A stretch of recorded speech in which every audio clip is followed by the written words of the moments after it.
बिस्मिल्लाहिर्रहमानिर्रहीम। अस्सलामुअलैकुम स्टूडेंट्स। अच्छा भाई, सेकंड ईयर की फ़िज़िक्स की बुक है और आज जो है हम इसका चैप्टर नंबर जो है 21 करेंगे। फ़िज़िक्स ऑफ सॉलिड्स, यानी सॉलिड्स की जो फ़िज़िक्स है उस बारे में ये चैप्टर है। इसमें आज हम पहले सबसे MCQs सॉल्व करेंगे और उसके बाद शॉर्ट क्वेश्चन आंसर्स हैं। MCQs पहले मैं आपको बता दूं।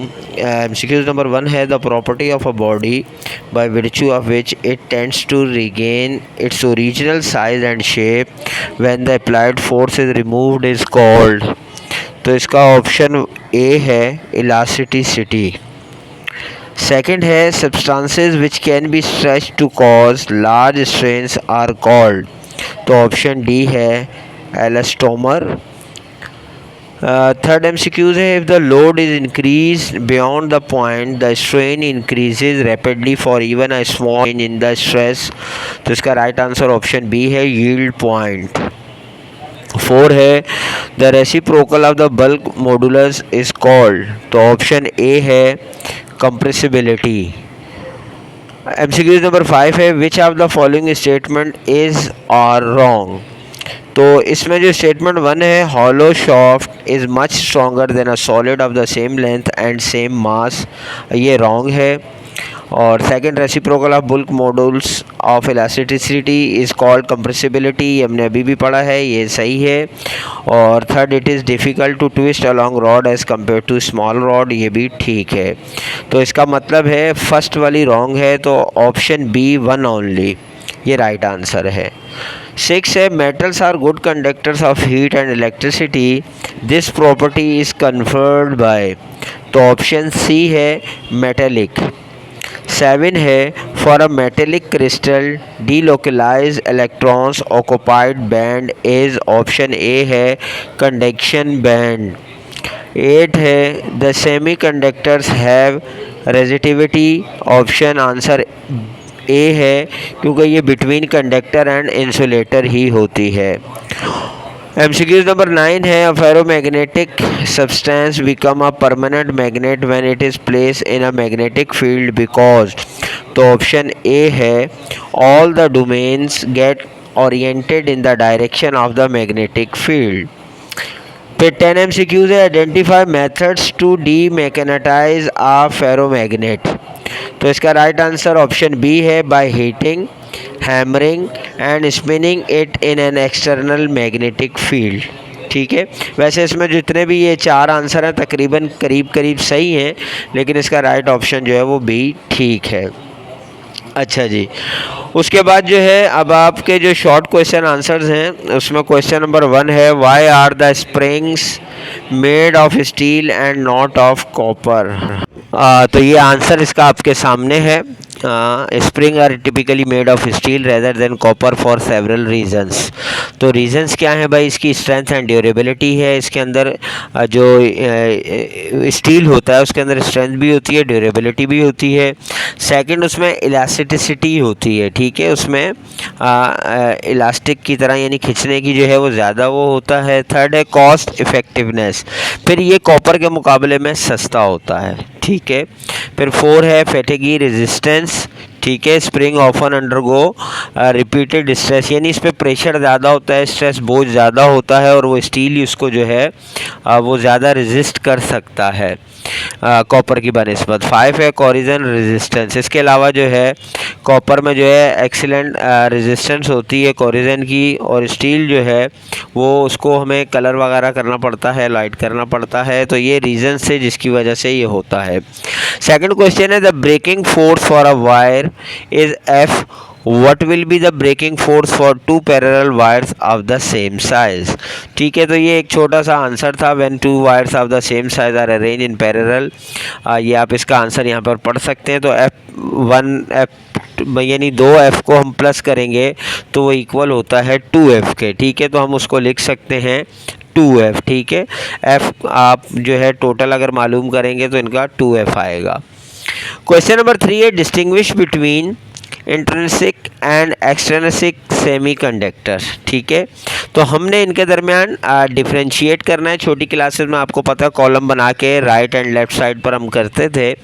यहाँ पर जो है बिल्कुल क्वेश्चन के आंसर्स की तरह हम करेंगे। Intrinsic and extrinsic semiconductor are two types हैं। फिर उसकी इंट्रिंसिक सेमीकंडक्टर में हमने उसके बारे में बताना है। फिर हमने उसकी कंपोजिशन बतानी है दोनों को, यानी हम दोनों में ये चीज़ें बताएंगे। फिर हम उसमें बताएंगे कैरियर कंसंट्रेशन क्या है वो बताएंगे। फिर इलेक्ट्रिकल कंडक्टिविटी बताएंगे और फिर उसकी एग्जांपल देंगे। तो ये 4 पॉइंट्स समझें आप जो है इस तरह से ये चारों पॉइंट्स दोनों में लिख देंगे तो ये दोनों के डिफरेंस को जाहिर कर देगा। अगर आप चाहें तो वही पुराना तरीका कि आप मतलब एक कॉलम बना लें और दोनों को, एक को लेफ़्ट साइड एक को राइट साइड पर लिखकर, या आप 4 हेडिंग्स इनकी देकर इनको जो है आप इनमें डिफरेंशिएट बता सकते हैं। वो इसमें इजी तरीका है, आप उसको देख सकते हैं।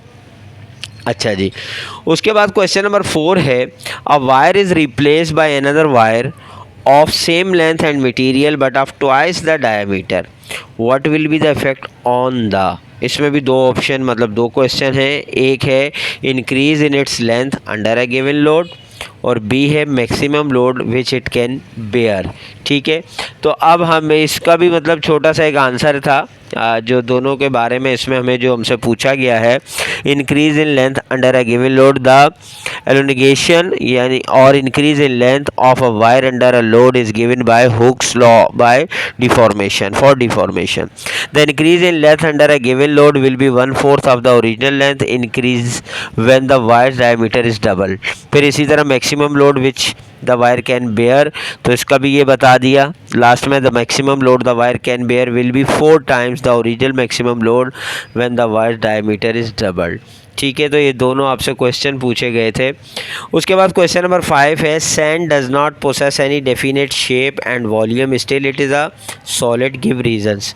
ये भाई रेत के ज़र्रे होते हैं उसके बारे में पूछ रहे हैं। तो सैंड एज अ सॉलिड, ये हेडिंग एक मैंने बनाई। फिर इंडिविजुअल ग्रेन्स ऑफ सैंड, इस वजह से कि वो अलग-अलग ग्रेन्स होते हैं। फिर लूज अरेंजमेंट ऑफ पार्टिकल्स। ठीक है, तो उसमें जो पार्टिकल्स होते हैं सैंड में उनकी अरेंजमेंट जो है वो लूज़ होती है, जैसे कि सॉलिड ब्लॉक मटेरियल्स वगैरह होते हैं वो हो गया।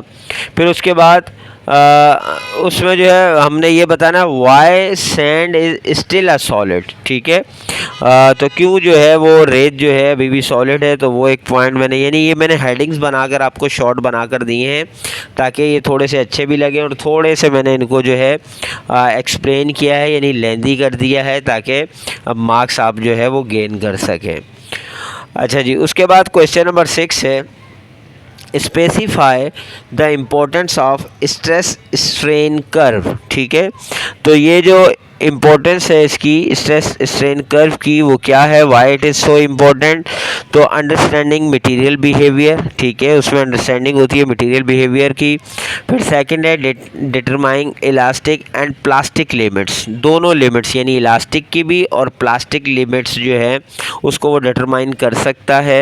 ये इस वजह से ये बहुत ज़रूरी होता है।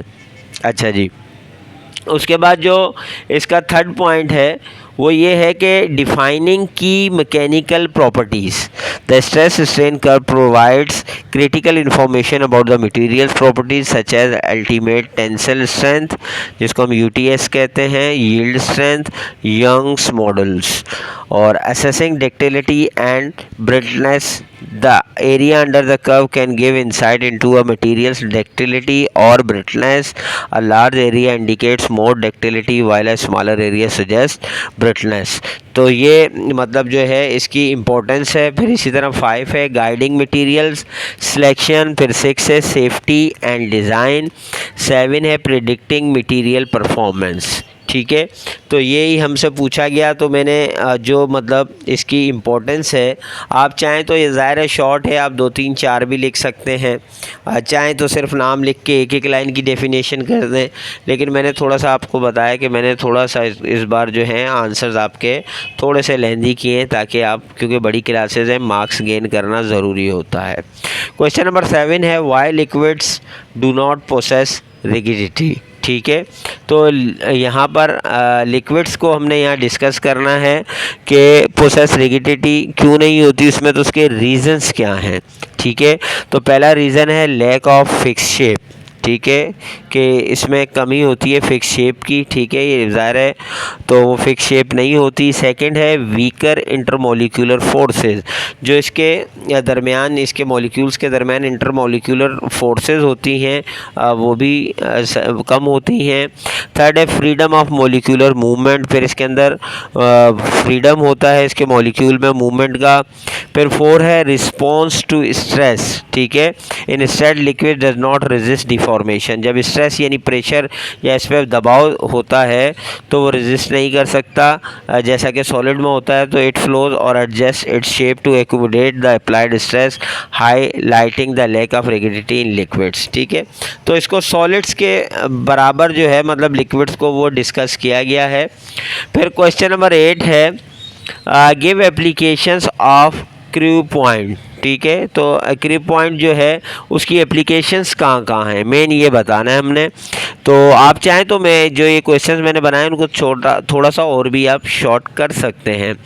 तो जो इम्पोर्टेंस हैं, ज़ाहिर थोड़ा सा हमने क्रू पॉइंट के बारे में बताया। फिर उसकी एप्लीकेशन है hard drives and magnetic memory. Second है थर्मोमैग्नेटिक सेंसर्स। फिर थर्ड है मैग्नेटिक बेयरिंग्स।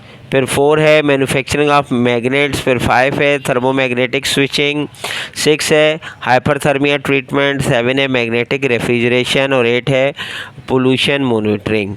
ठीक है, तो ये तमाम इसके जो हैं एप्लीकेशंस हैं, यूजेस हैं जहाँ ये इसको इस्तेमाल किया जाता है। तो वो मैंने आपसे बताया कि मैंने यहाँ लिख दिए हैं। आप चाहें तो 2-4 पॉइंट दे सकते हैं, लेकिन बड़ी क्लास है इस वजह से थोड़ा बहुत लिखना होगा आपको, ये 2-3 नंबर भी गेन करने के लिए। तो ये ज़रूरी है। छोटी क्लासेस में तो आप 2-4 लाइनें लिख के भी 2 नंबर ले लेते थे। क्वेश्चन नंबर 9 है what are amorphous materials and what are their uses. Amorphous जो मटेरियल्स हैं उसकी डेफिनेशन देनी है अमॉर्फस मटेरियल की। फिर उसके यूजेस ऑफ अमॉर्फस मटेरियल्स, तो वो यूजेस भी मैंने यहाँ पर बता दिए हैं। ये इसका आज के जो हैं शॉर्ट क्वेश्चन के आंसर्स थे और इसी तरह जो है MCQs थे। आप इनको देख लें। आई होप कि आप लोगों को ये समझ आएंगे और इंशाल्लाह जो है ये बहुत अच्छे नोट्स हैं, क्योंकि आपकी बुक्स में जो है ये इतना ज़्यादा एक्सप्लेनेशन में नहीं था जो मैंने ये बनाकर आपको दे दिया है, और हेडिंग्स के साथ है ताकि आप जो है कलरफुल हेडिंग्स देकर अच्छे नंबर आप गेन कर सकते हैं। तो इंशाल्लाह नेक्स्ट वीडियो में मिलते हैं, जब तक के लिए इजाज़त दीजिए। अल्लाह हाफ़िज़।